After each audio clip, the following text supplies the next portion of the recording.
Olá pessoal, tudo bom? Meu nome é Iaco, vou falar aqui um pouco hoje sobre saúde, experiência e design de serviço. Primeiro, obrigado aí por escolher esse tempo aí para assistir um pouco esse vídeo aqui, essa fala, e espero que vocês gostem do que eu vou falar aqui, do que eu vou apresentar. Primeiro, só para a gente começar a gerenciar um pouco expectativas, né? Porque a saúde, né? Eu não sou profissional de saúde, mas hoje eu trabalho numa empresa de saúde e por isso que eu vou trazer um pouco dessa perspectiva.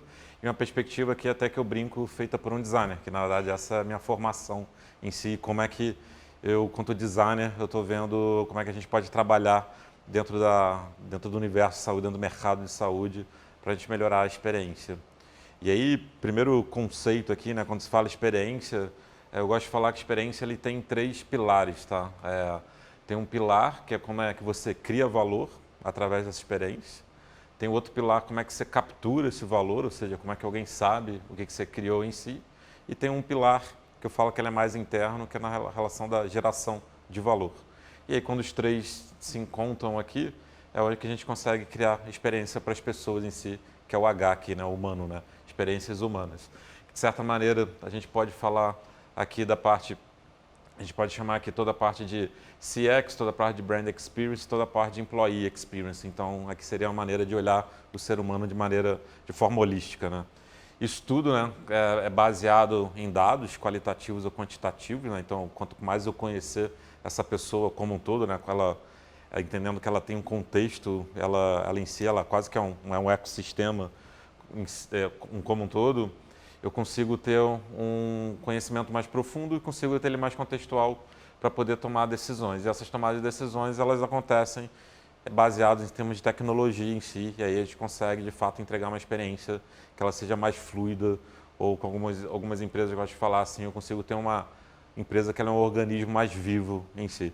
E é isso, quando fala de experiência, pensando um pouco nesses pilares, e aí como é que a gente pode trabalhar olhando todos esses vetores aqui em si. Bom, isso é como eu tinha falado, né, o Customer Experience, o Brand Experience e o Employee Experience, para a gente olhar, e aí que seria a experiência humana, ou Human Experience, ali que está as duas letras. Mas olhando essa base, né, vamos falar agora um pouco o que é experiência, né, que aí a experiência é um conceito vago o suficiente para poder ser tudo em si.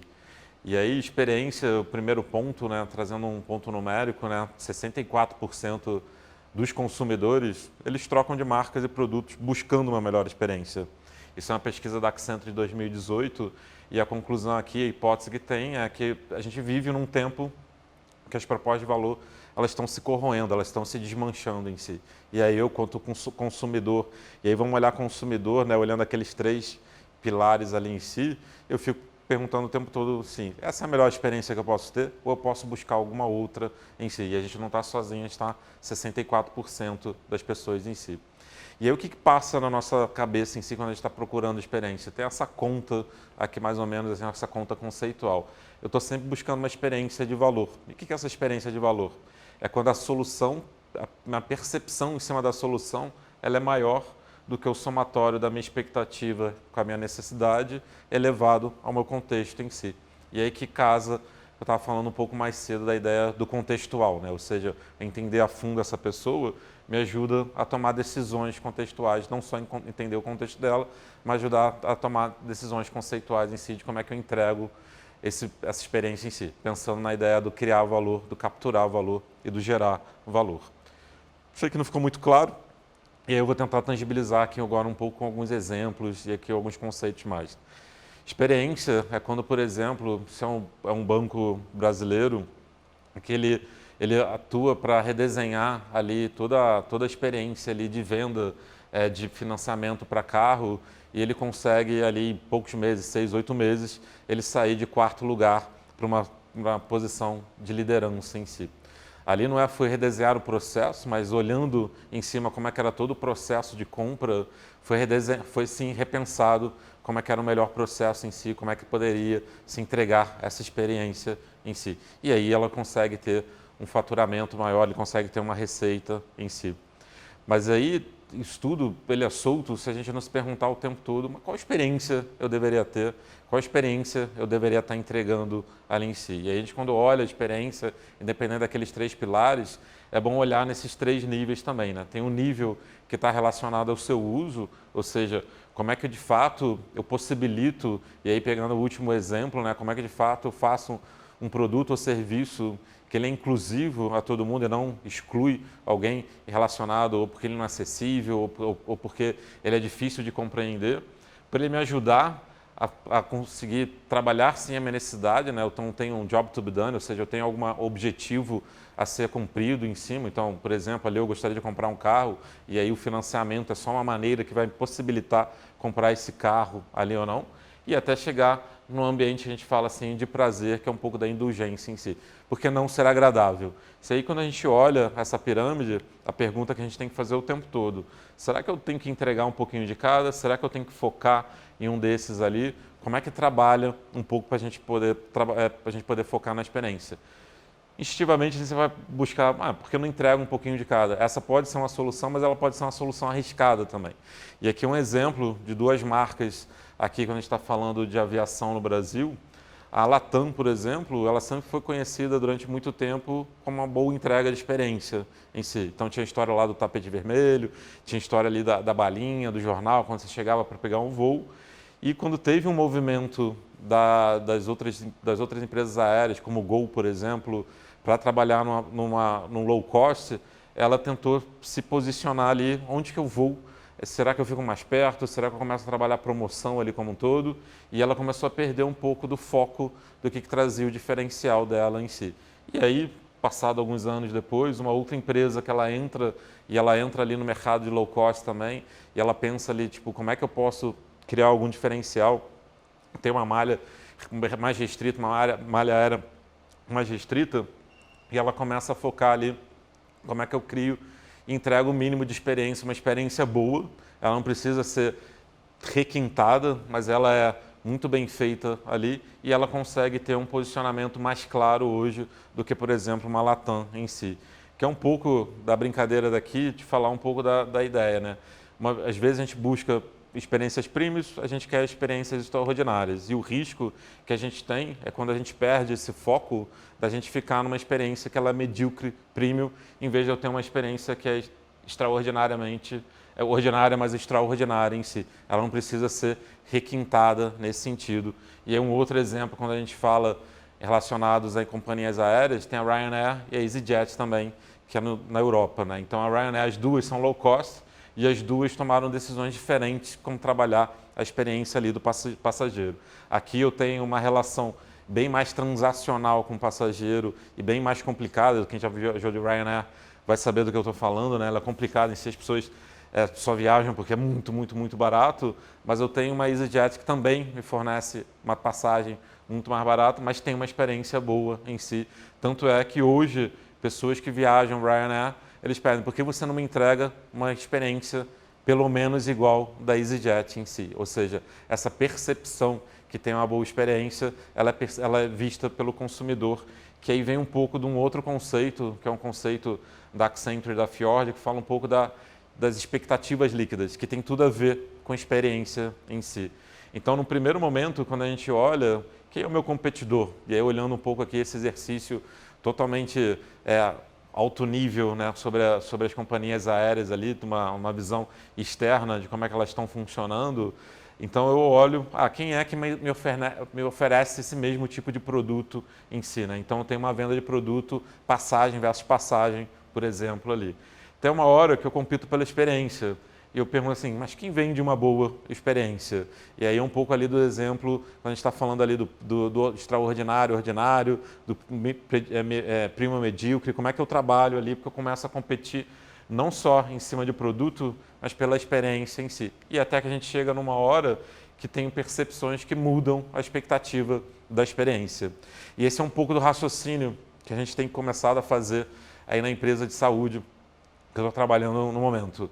Por exemplo, a gente tem muito para aprender quando a gente olha o check-in, uma fila, dela ser bem feita ali ou não, como é que rapidamente, e se eu faço um paralelo para exame, né, como é que rapidamente, ou antes de casa, eu começo a fazer esse check-in desse exame ali ou não, começo esse exame ali ou não, na verdade, todo o meu tratamento ele pode começar antes daquela unidade ali, assim como as companhias aéreas elas têm feito essa viagem estendida, que elas começam muito antes de você chegar no aeroporto em si. Ou seja, então tem empresas e tem marcas aqui que não são da mesma indústria, que elas começam a trabalhar mudanças de expectativas da sua percepção da experiência. Então aquele exemplo ali da EasyJet com a Ryanair é uma ideia dali que eles estavam competindo com um produto, uma hora que uma tem uma experiência diferente, ele começa a pedir aquela experiência e amanhã, se ele tem uma experiência que ele relaciona de alguma maneira esse consumidor, ele vai querer essa mesma experiência em si, como se fosse tão simples como usar um produto da Apple ou como se fosse tão encantador como for passear na Disney em si. E aí, quando a gente fala no dever, que experiência eu deveria ter, a gente também tem que pensar qual experiência eu gostaria de ter em si. E aí está muito conectado à visão. E aí eu sei que está meio repetitivo aqui os exemplos de companhia aérea ou aviação, mas é pura coincidência. Mas quando a gente está falando de visão da experiência, esse é um caso da McKinsey, isso está no site deles de 2016, que eles pegaram um aeroporto nos Estados Unidos e eles ajudaram a trabalhar qual que era a visão de experiência que eles deveriam ter. Essa visão, eles conseguiram entender que tipo de treinamento eu deveria fazer com o meu staffing, como é que eu deveria dispor ou não essas lojas, como é que deveria ser o flow de compra, e aí com isso eles conseguiram aumentar 15% de vendas nos transeuntes, ou seja, as pessoas que estavam ali entre um voo e outro, eles conseguiram aumentar 15% de vendas em cima dessa população, tendo uma visão de experiência e conseguindo descer isso em termos de entrega em si. E aqui eu queria falar de mais alguns conceitos, né? Queria falar de algumas mais ideias ali. Primeiro ponto, que quando a gente fala de mudança de mercado, acho que ficou claro, espero que tenha ficado claro aqui um pouco na minha fala, que quem muda o mercado são os consumidores que estão demandando e não necessariamente a tecnologia. Né? A tecnologia, ela vem de suporte nessa ideia em si, nessa necessidade, para entregar essa necessidade, que tem a ver um pouco ali com aqueles pilares ali, quando eu vi aquela linha ali falando de tecnologia, ali para ajudar a linkar o todo. Né? Então, ponto número 1 para trazer, né? Tudo começa com a pessoa, quando eu estou desenhando um produto ou um serviço que vai me entregar uma boa experiência em si. E aí, quando fala com pessoa, eu gosto de trazer essa imagem daqui, que é um porquinho cantando Lady Gaga. Né? Então, qual que é a ideia aqui? Tem dois tipos de pessoas, empresas navegando no mundo. Né? Se a gente está andando por aqui, onde estou gravando aqui, por exemplo, estou gravando aqui o vídeo para falar com vocês, e a gente vê um porquinho cantando Lady Gaga, um pedaço aqui das pessoas que estão aqui no escritório aqui para fazer a gravação, fala assim, nossa, é só um porquinho cantando Lady Gaga. Quando você tiver mais 30 casos de porquinho cantando Lady Gaga, ou 1000 casos de porquinho cantando Lady Gaga, me fala que eu vou prestar atenção. E tem outras pessoas que vão parar e olhar essa mudança ali, essa mudança de expectativa, de percepção, uma ideia de mudança comportamental que pode impactar numa mudança de consumo em si, e vão perguntar assim, mas que fenômeno é esse desse porquinho cantando Lady Gaga em si? É algo que eu deveria apostar e prestar atenção, está me mostrando uma tendência comportamental ou não? E eu trabalho muito mais no qualitativo em si do que no quantitativo. Na verdade, usar os dois é a melhor maneira. E aí, só de novo, só para trabalhar um pouco aqui e provar um pouco do conceito, né? Então, vocês estão vendo aqui o Bill Clinton, vocês estão vendo aqui o Marilyn Manson. E aí, dados quantitativos dessas duas pessoas aqui, americano, check, check. Caucasiano, check, check. Acima dos 55 anos, check, check. Aí você fala, me dá algum outro dado. Consome alfaiataria, check, check também.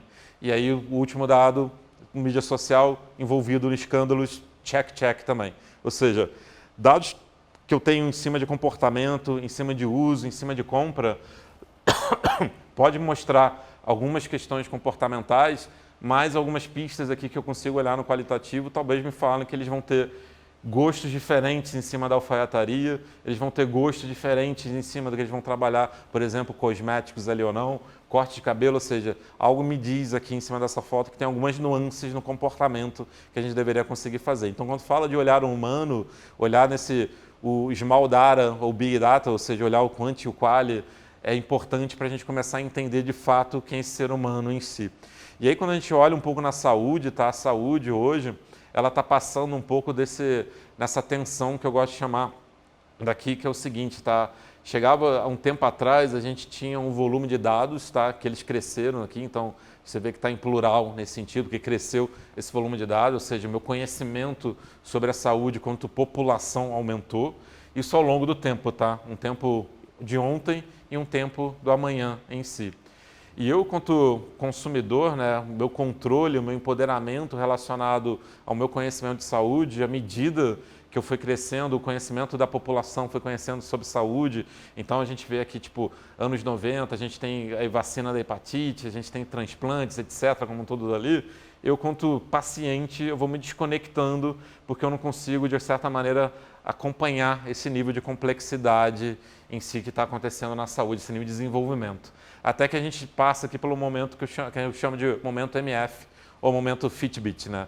Ou seja, eu começo a ter alguns gadgets, eu consigo ter alguns acessórios no meu corpo, por exemplo, como o smartwatch aqui da Apple, que está no meu pulso, e ele começa a me dar informações que nunca eu tinha percebido até então sobre o meu corpo em si. Ou seja, estou andando mais, estou andando menos, parece que estou gastando mais ou menos calorias, e eu começo a ficar curioso de novo pela minha saúde.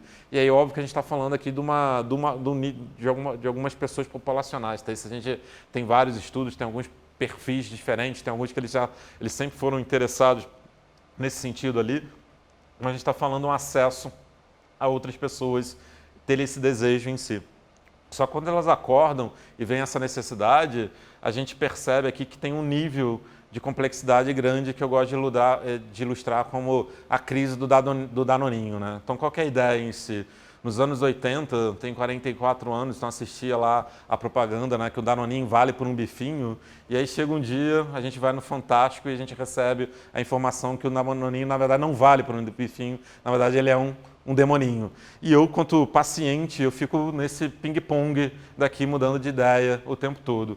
Que esse é o nível de complexidade que a gente tem hoje, é o esforço cognitivo que eu tenho hoje quanto paciente para tentar entender e voltar ao teu controle, o empoderamento da minha saúde em si.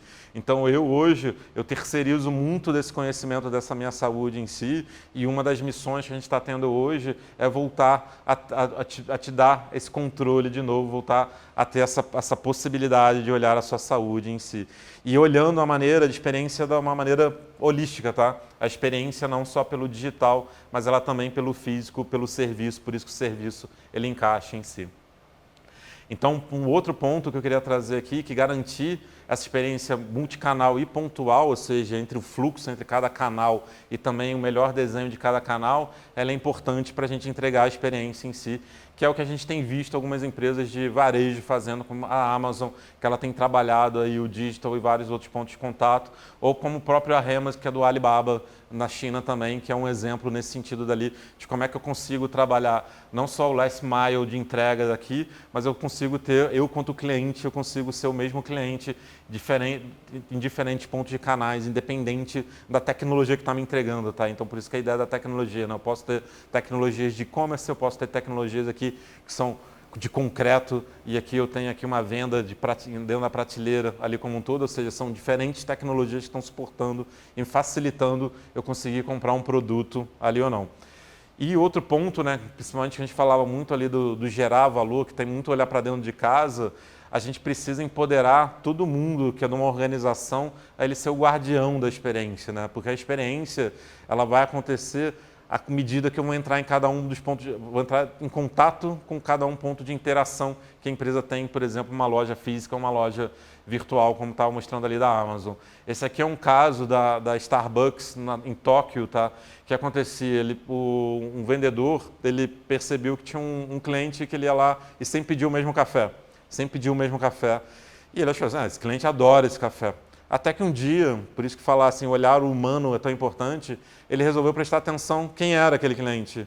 E o cliente, na verdade, ele era cego, ele era deficiente visual, ele não enxergava, e ele só pediu o mesmo café porque era o único café que ele tinha decorado do menu, e o menu não era preparado, não era em braille, por exemplo. E aí o que ele fez? Ele fez um menu em braille em Tóquio, e esse menu ele virou padrão para o mundo inteiro. Então, empoderar as pessoas que estão em contato com o consumidor em si para entregar o melhor serviço, ou seja, por consequência, a melhor experiência, é fundamental para a gente poder ter histórias como essas em si. Mas o ponto é, as experiências elas não são desenhadas, né? O que a gente desenha são essas interações que uma pessoa pode ter, que aí ela vai ter uma experiência positiva ou não, né? Então, olhar que o fato, quanto ela é dona dessa experiência, quanto ela interage, ou seja, qual que é esse momento de contato para de fato entregar uma boa experiência, é essencial para a gente poder desenhar esses pontos de contato. E aí eu gosto de trazer um pouco esse funil, tá? Como se fosse o funil da experiência. Às vezes, a primeira coisa que a gente tem que olhar, né, qual que é minha primeira percepção, minha primeira impressão quando eu tenho em cima de um produto ou serviço, né? O que eu estou sentindo em relação a ele, que a gente pode fazer um paralelo aqui dos Moment of Truth, tá? O Zero Moment of Truth ou First Moment of Truth, ou quando a gente está olhando na questão do físico dali, uma ideia dali, olhando a 2 metros de distância, qual que é a minha primeira ideia, quando eu estou olhando, chegando no lugar, como é que eu estou lendo, e eu quanto ser humano, eu crio esses cenários, eu fico tentando entender, eu fico criando até essa ideia ali de alguns conceitos pré-concebidos em cima de se essa experiência vai ser boa ali ou não. E aí eu entro no momento da paixão, tá? Ou seja, a primeira interação que eu tenho dali. Então, quando a gente pensa em serviço, a ideia do freemium, ou quando eu estou no ponto de contato, eu começo a mexer nos produtos, ou vou lá e vou vestir uma roupa. Então, eu vou começar a criar um diálogo daqui que tem ideia ali do Second Moment of Truth, e é um pouco dali eu saio ali dos 30 centímetros mais ou menos, eu começo a encostar, a manusear o produto ali como um todo. E aí eu vou lá e decido comprar ou não, vou lá e faço uma compra, passo o cartão de crédito, e aí eu vou ver se de fato tudo que foi prometido aqui em cima da minha expectativa, se lembra lá da conta, né, que tem expectativa, que ela vai me dizer ali se isso daqui, se a minha necessidade vai ser resolvida ali ou não, né, da expectativa que eu criei, eu vou te falar assim, se essa resolução, ou seja, a resolução do problema, do meu job to be done, ela é boa de fato, e aí a gente vai falar ali do Ultimate Moment of Truth, que tem muito a ver, aqui estou falando do shopper, do buyer, do user experience, e eu gosto de falar do MOP aqui, que é o Moment of Proudness, é quando você de fato ama tanto vários produtos de uma marca que você vai tatuar, por exemplo, uma pimentinha da Chili Beans ou um símbolo da Harley Davidson ou uma maçã da Apple ou qualquer outra tatuagem que você queira fazer que está relacionada a uma marca nesse sentido. E aqui é um exemplo para mostrar um pouco como trabalhar esses momentos, né? Isso aqui é um projeto aí, tem quase 10 anos, que é um projeto da geladeira retrô da Brastemp, e aqui eu estou falando só da questão da cor. E aí toda a escolha aqui relacionada à cor em si, que está muito impactada ali na minha primeira percepção, e essa cor aqui, por quê? E essa cor demorou um bom tempão até escolher essa cor, qual era essa cor em si, ela ajudou nessa primeira impressão, não só essa fala aqui de uma das pessoas que estavam pintando o protótipo, né, fala da vontade de morder aqui como um todo, foi até aliado nos motivos que conseguiu convencer o lançamento dessa cor amarela, que não necessariamente ela está conectada com a marca em si, mas estava conectado com o espírito do tempo ali do momento, essa cor ela super vibrante, e aí ela conseguiu ter todo esse retorno aqui de mídia espontânea, só aparecendo o amarelo como um todo em várias mídias na época. Ou seja, então a gente precisa desenhar esses momentos de interação, e quando a gente está falando de desenhar, a gente está falando não só do desenho em cima do belo, do orquestrado e do agradável, mas em cima do funcional também. E aí por isso que a gente olha e pensa no design de serviço. Tá? O design de serviço, ele é a capacidade da gente poder olhar qual que é esse flow nesses diversos momentos ali. Então, como é que se eu vou fazer um exame no laboratório para fazer para ser internado, e depois eu posso fazer um acompanhamento, por exemplo, num app nosso pós-internação, depois eu posso tirar uma dúvida dali, se eu conseguir ali para fazer talvez algum reembolso no meu plano, e depois eu posso entrar numa clínica ali como um todo. E cada um deles, eles têm N momentos de interação humano, digital, ambiental, objeto, comunicação, ali como um todo acontecendo ao mesmo tempo.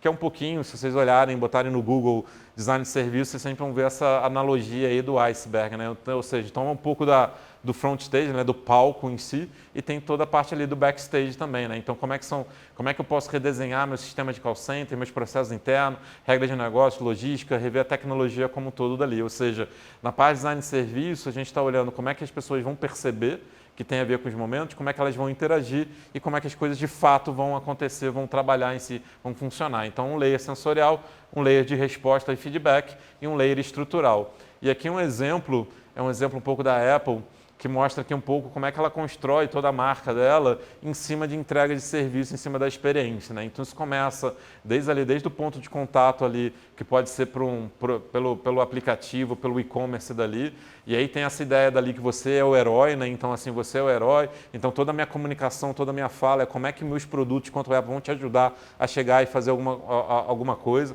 Até a foto, as imagens de produtos também tratam com os produtos como o UOL, herói ali como um todo. Você se sente orgulhoso quando você falar com seus amigos que você está comprando o Echo, tem uma questão de orgulho nesse sentido. Quando você vai toda a organização da loja, ela tem displays que te passam toda essa ideia dali, quase que um museu, ou seja, todo o encantamento e todo o cuidado, todo o carinho que tem com o produto, toda a embalagem, todo o próprio produto, e até a ideia, quando você está trabalhando ali, você vai pedir ajuda do produto deles, eles têm lá o Genius Bar, que eles não vão te chamar de estúpido, eles estão chamando ali, não, vamos fazer alguma coisa diferente dali, vamos trabalhar de maneira um pouco mais genial que é, ou seja, então eu crio toda essa cadeia de experiência, eu penso todo esse serviço para poder, por exemplo, passar um posicionamento de marca ali como um todo. Então, o design de serviço, ele cria um filme, tá? Ele está olhando o filme como um todo, ao invés de fotos que estão relacionadas aos pontos de interação, levando em conta todo esse ecossistema desse desenho em si, né? Então, a experiência, nem sempre aqui, eu espero que tenha ficado claro, ela requer que a gente tenha tecnologia, sim, mas sim olhar para as pessoas, como é que a gente pode fazer a diferença em si. Como, por exemplo, tem maneiras de a gente deixar marcas, como o caso do Airbnb, que ele percebeu, para aumentar o engajamento das pessoas no aluguel dos espaços, dos apartamentos, dos quartos. Na época, ele precisava de uma foto que passasse, ela fosse mais encantadora, ela fosse mais instigante. Tá? Então, eles foram lá e começaram a tirar foto dos lugares, fotos profissionais. Ou a aguinha que tinha no Uber. Tá? Então, e é engraçado, né, que vários competidores, eles pegam só em um dos pontos de contato, imaginando que vão entregar toda a marca, né? Então, o que aconteceu aqui nos táxis em várias cidades, aí São Paulo, no Rio, onde eu estava, quando o Uber começou a entrar aqui no Brasil, os taxistas começaram a botar água e começaram a botar balinha também, mas com o mesmo serviço, com o mesmo carro ali caindo aos pedaços, e às vezes em alguns lugares mau humor, etc. Ou seja, estava faltando um pouco da visão mais holística como um todo assim. E quando a gente está falando de entregar serviço, entregar experiência dessa certa maneira, nada mais é do que fazer a vida mais fácil, tá? Que pode ser a vida mais fácil de um programador em si, como o Punch Card da IBM foi feito aí nos anos 70, que ajudou a alavancar a IBM, como interface gráfica da Apple, da Microsoft, que criou dois gigantes ali, ou até na época, antes do iPhone, o BlackBerry também era uma visão de solucionar um problema ali do público executivo até a gente chegar no iPhone dali que ele chegou e sobrepôs em termos de tecnologia com uma experiência mais flexível do que tinha o BlackBerry daqui. Ou, por exemplo, daqui quando a gente está falando ali em conversão todo do Buy Now with One Click da Amazon ali que facilita a minha conta, não tem que logar, não tem que fazer. Ou seja, então quando a gente olha de novo essa métrica daqui, a expectativa das pessoas ela é chave nessa construção aqui como um todo. E essa expectativa ela é natural do ser humano, só voltando a uma coisa que eu tinha falado um pouco atrás, é natural da gente ficar criando cenários para saber o que vai acontecer. É quase que um elemento de sobrevivência que a gente tem. Então, para a gente poder se proteger de qualquer tipo de mal que pode acontecer, qualquer tipo de outro animal, qualquer tipo de ameaça que tem na natureza, eu projeto um cenário e fico imaginando o que vai acontecer. E é aqui onde mora muita questão de posicionamentos e promessas das marcas em si. Por isso, então, falar de marca e falar de experiência, e principalmente quando eu estou falando de expectativa, eles são o mesmo lado da mesma moeda. Tá? Então, não é à toa que a gente vê movimentos como esse, que tem todo o serviço ele é desenhado para criar esse make a dent da Apple, fazer a diferença de fato ali nos vários pontos de contatos ali do serviço para você ter uma experiência diferenciada. Ou, por exemplo, a Moody também, que trabalha muito com design daqui. Isso aqui foi em Shanghai, quando eles fizeram o lançamento em 2015 da flagship lá deles. É óbvio que nem todo mundo está na fila, mas dá para ver que tem uma galera aqui na fila como um todo dali. Então, essa ideia, né, da predição, né, ela é fundamental na nossa capacidade humana para criar essa perspectiva em si. Então, branding tem muito a ver com posicionamento e a experiência é entregar essa promessa em si. Mas eles têm que estar trabalhando em conjunto, tá? Porque tem muito a ver com comunicação. Porque mudar a experiência, mudar a minha expectativa em cima de uma marca tem muito a ver com como ela se posiciona, que é o caso, por exemplo, do quarterback aqui da Nike, esse quarterback que ele fez um protesto relacionado à morte de negros que estava acontecendo nos Estados Unidos, a Nike continuou apoiando eles e as ações da Nike subiram aqui 43 milhões, e um caso brasileiro desse ano daqui relacionado também ao posicionamento da Natura, e esse aqui foi quanto ela subiu só nessa semana dali. Então, mas isso tudo sem a gente olhar para dentro, que é a resposta dali, como é que eu crio, como é que eu capturo dali, está muito relacionado ao posicionamento, mas como é que eu gero o valor, que é olhar para dentro, né? As pessoas, elas são muito mais criativas quando elas gostam do que elas fazem e elas estão amando o que elas estão fazendo em si, né? Ou seja, então como é que a gente consegue estabelecer um mindset, né, dentro da empresa? O mindset é quando eu tenho atitudes que eu tenho um indivíduo trabalhando em cima de algumas atitudes. Quando tem vários indivíduos com as mesmas atitudes, eu começo a criar uma cultura em si. E isso daqui é um pouco, eu não vou passar esse vídeo, né, mas esse é um vídeo do TED, que ele mostra um pouco dessa ideia daqui, quem já viu esse vídeo, de como é que você faz um movimento, né? Então, quem já viu, senão eu sugiro procurar ali no Google, mas essa ideia é exatamente essa, né? Então, à medida tem cada vez mais gente vai apostando nessa ideia dali, quando se vê, depois chega no final, eu tenho todo mundo ali dançando, que é um pouco para a gente poder olhar, de fato, criar esse empoderamento ali que está falando para a entrega da experiência, e ter cases, por exemplo, como Starbucks, ou até o próprio Nubank, tem alguns casos ali, que é o caso mais famoso é do ossinho roxo, que o cachorro tinha mordido ali o cartão do Nubank, e aí o Nubank mandou um ossinho para o cachorro. A gente precisa criar um espaço, e a Amy Edmondson ela fala um pouco disso, né? Que eu trabalho toda a segurança psicológica e toda o que eu tenho em termos de entrega, né? Todo o meu accountability dali, e eu crio aqui que a gente fala daqui, que ela fala que é essa zona de aprendizado, né? Ou seja, que eu sei exatamente o que eu quero fazer de resultado, mas eu tenho toda a liberdade para a gente poder trabalhar aqui, poder errar ali de fato ali. Ou falar um pouco da ideia da intimidade criativa, ou trabalhar aqui em termos de objetivos e resultados muito claros ali. Mais um caso relacionado à aviação, isso daqui é um projeto da Accenture, está no site deles também, está no site global, que é um projeto para Avianca na Colômbia, que foi feito todo o redesenho da experiência em si, e aí chegou até mudanças culturais em cima, como é que mudava, como é que se trabalhava de maneira de produto em si, e aí isso conseguiu trazer 15% no year-to-year ali de digital sales, ali de venda, ali de check-in, de venda de passagem, ali em um dos canais deles. Então a tecnologia muda rapidamente, mas as pessoas nem tanto, tá? Então quando a gente está olhando aqui quanto pessoas, e aí muito que a gente fala aqui relacionado à saúde, né? Isso é uma pirâmide Maslow aqui simplificada, né? As pessoas ainda querem sobreviver, querem pertencer, de certa maneira querem evoluir, tá? Então não é à toa, quando a gente falava nos anos 80, e uma maneira de trabalhar a saúde, ela estava muito em cima aqui dos videotapes aqui da Jane Fonda, né? Do malhado, workouts ali, do fazer o Cooper ali como um todo. E aí quando a gente chega aqui no final de 90 ali, a gente tem muito uma lógica ali do pertencimento, qual que é a alimentação que ali no início de 2000 Michael Phelps, por exemplo, ele tem para ele ganhar tantas medalhas de ouro na Olimpíada, qual que tipo de exercício lá os atores lá do 3000 eles fazem para eles conseguirem aquele corpo tão rapidamente dali. Como é que eu começo a pertencer a alguns grupos ali de cuidado ali como um todo? A gente até falar numa questão da evolução humana, da gente poder falar aí da simbiose entre tecnologia, simbiose entre tecnologia e o ser humano, que a gente está falando aí, por exemplo, ele é daltônico e ele usa ondas cerebrais que tem naquela câmera dali para passar vibrações para o cérebro dele, para ele sentir as cores em si. Mas eu gosto de falar, tem meu pai também, ele era um pouco ciborgue, né, nesse sentido, porque ele tinha marca-passo, né? O marca-passo é uma maneira da gente hackear um pouco a saúde nesse sentido dali. Bom, então toda a parte quando a gente olha assim, de fato, e aí pensando assim, qual que é o nosso foco nas pessoas, e aí quando a gente olha na questão de saúde, pensando no serviço, né? Hoje o serviço de saúde ele é fragmentado, né? Então, não é à toa que a gente tem visto aí várias empresas falando dessa ideia de conectar os serviços, e aí estamos falando assim, de olhar o ecossistema de serviço como um todo. Ele é muito centralizado e a gente deveria pensar nele de maneira mais compartilhada. A gente olha muito paciente, profissionais, deveria olhar mais as pessoas, muito focado na doença, deveria estar olhando mais a saúde.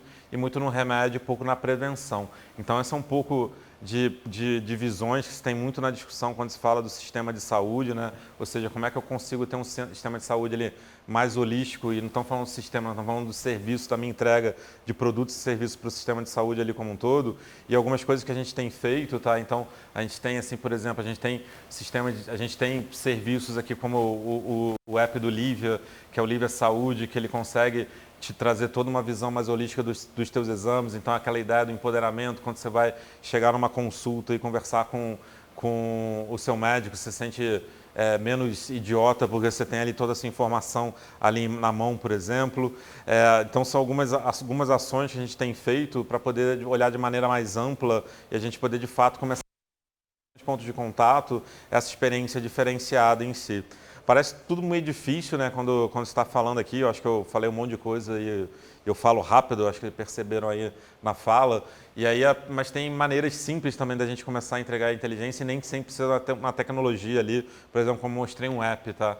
Então, aqui é um caso da Disney, tá? Esse caso da Disney, a história é o seguinte, tá? Então, imagina que você está saindo da Disney ali, você passa um dia super incrível ali com a família, você chega ali no final do dia, você teve que estacionar o carro em algum lugar ali, e aí estão seus sobrinhos, seus filhos, seus amigos, todo mundo querendo comer em algum lugar, está com fome, te chutando, querendo chegar rápido no hotel, ou em casa, você mora lá, chutando tua canela, querendo ir no banheiro, e você fala assim, nossa, onde que está meu carro em si? É uma solução, pode ser uma solução, como a gente faz aqui, em qualquer lugar. Aliás, quando eu cheguei aqui no estacionamento, tirei foto de todo do andar onde estava, que eu não faço a mínima ideia, eu esqueci até onde já parei o carro ali, então. Só que aqui, no caso, você tem 57 mil fotos do Mickey e do Pateta, então imagina você fazendo aqui scroll em todas essas fotos ali até achar.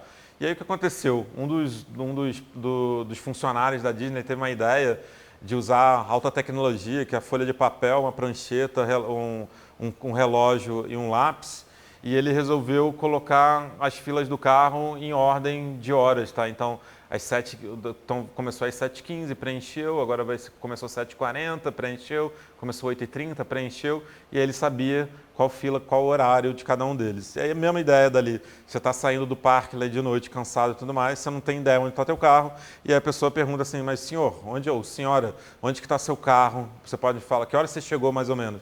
Eu cheguei mais 7h40, 7h50 dali, e aí ele te bota num trenzinho desse, e aí ele vai te passeando ali da fila desde as 7h30, 7h40, 7h50, até ajudar a achar teu carro ali em si. E aqui vem um outro conceito, tá, que está relacionado muito à experiência, que a experiência, na verdade, ela é uma escolha estratégica, no sentido assim, até onde eu quero me sentir responsável pelo serviço em si, até onde eu quero me sentir responsável pela essa entrega ali. E aí tem uma frase aqui que é do Van der Rohe, que é uma frase que ele fala que design está nos detalhes, e aí eu tive a sorte aí, quando eu estava na faculdade, a Firjan lá no Rio chamou de Terrames, eu não faço ideia qual era o ano lá, para ele dar uma palestra, e aí abriu, e aí nisso a minha turma da faculdade foi lá, tinha 5, 6 pessoas na palestra, e ele fez um trocadilho que ele fala, o diabo está nos detalhes, ele fala que o design está nos detalhes em si. Ele fez essa brincadeira ali com o Van der Rohe, eu lembro que eu guardei porque era simples de guardar, e na época eu estava estudando história do design, então ficou mais fácil até de guardar ali um pouco. A ideia aqui que eu queria passar um pouco para vocês era um pouco de conceito, tá, relacionado como é que olha toda a parte de design de serviço, e quanto o design de serviço ele ajuda a impactar ali na experiência em si ou não. Na verdade, aqui o grande objetivo e a grande fala foi experiência, que experiência ela está relacionada, seria a ideia da entrega em si, e aí o design de serviço ele ajuda a fazer essa orquestração desses diversas maneiras de interagir ali com os diversos públicos. E é que um pouco, assim, passei rapidamente dali um pouco como é que isso a gente tem trabalhado aí em termos de saúde, para começar a olhar e quebrar um pouco de lógica e olhar essa pessoa ali mais como de maneira mais holística, e aí como é que a gente começa, pouquinho a pouquinho, entregar aqui pequenas melhorias, ainda em pequenos pontos de contato, até a gente começar a entregar uma experiência mais completa, que a gente fale e olhe o ser humano como um todo, e ele focado de fato no ser saudável. É isso, gente. Muito obrigado aí pelo tempo. Espero que tenham gostado. E é isso. Qualquer coisa, só me procurar pela internet. Tchau, tchau.